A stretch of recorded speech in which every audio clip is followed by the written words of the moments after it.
Saving bugs to find new drugs. Zoologist Ross Piper looks at the potential of insects in pharmaceutical research. A. More drugs than you might think are derived from or inspired by compounds found in living things. Looking to nature for the soothing and curing of our ailments is nothing new. We have been doing it for tens of thousands of years. You only have to look at other primates, such as the capuchin monkeys who rub themselves with toxin-oozing millipedes to deter mosquitoes, or the chimpanzees who use noxious forest plants to rid themselves of intestinal parasites, to realize that our ancient ancestors, too, probably had a basic grasp of medicine. B. Pharmaceutical science and chemistry built on these ancient foundations and perfected the extraction, characterization, modification, and testing of these natural products. Then, for a while, modern pharmaceutical science moved its focus away from nature and into the laboratory, designing chemical compounds from scratch. The main cause of this shift is that although there are plenty of promising chemical compounds in nature, finding them is far from easy. Securing sufficient numbers of the organism in question, isolating and characterizing the compounds of interest, and producing large quantities of these compounds are all significant hurdles. C. Laboratory-based drug discovery has achieved varying levels of success, something which has now prompted the development of new approaches, focusing once again on natural products. With the ability to mine genomes for useful compounds, it is now evident that we have barely scratched the surface of nature's molecular diversity. This realization, together with several looming health crises such as antibiotic resistance, has put bioprospecting, the search for useful compounds in nature, firmly back on the map. D. Insects are the undisputed masters of the terrestrial domain, where they occupy every possible niche. Consequently, they have a bewildering array of interactions with other organisms, something which has driven the evolution of an enormous range of very interesting compounds for defensive and offensive purposes.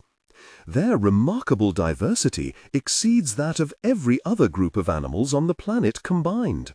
Yet, even though insects are far and away the most diverse animals in existence, their potential as sources of therapeutic compounds is yet to be realized.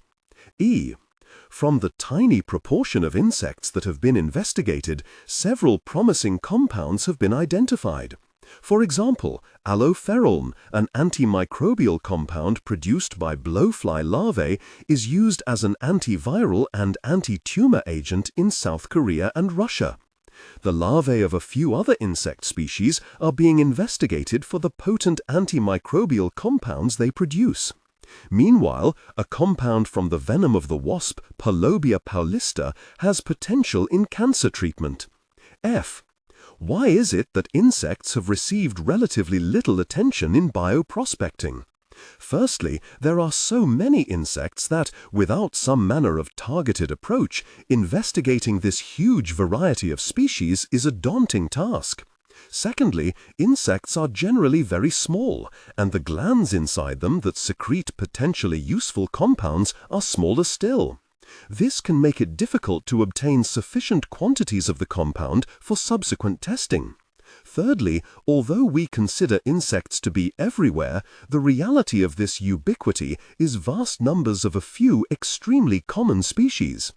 Many insect species are infrequently encountered and very difficult to rear in captivity, which again can leave us with insufficient material to work with. H.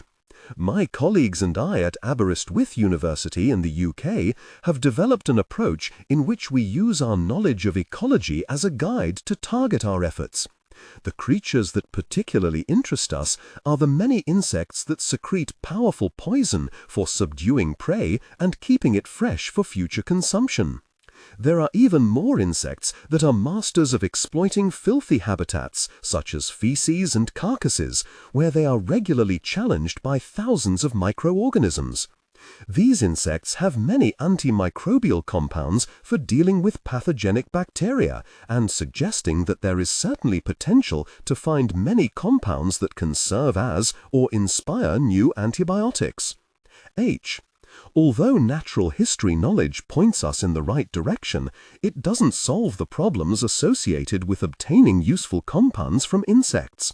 Fortunately, it is now possible to snip out the stretches of the insect's DNA that carry the codes for the interesting compounds and insert them into cell lines that allow larger quantities to be produced. And although the road from isolating and characterizing compounds with desirable qualities to developing a commercial product is very long and full of pitfalls, the variety of successful animal-derived pharmaceuticals on the market demonstrates there is a precedent here that is worth exploring. I. With every bit of wilderness that disappears, we deprive ourselves of potential medicines. As much as I'd love to help develop a groundbreaking insect-derived medicine, my main motivation for looking at insects in this way is conservation. I sincerely believe that all species, however small and seemingly insignificant, have a right to exist for their own sake. If we can shine a light on the darker recesses of nature's medicine cabinet, exploring the useful chemistry of the most diverse animals on the planet, I believe we can make people think differently about nature.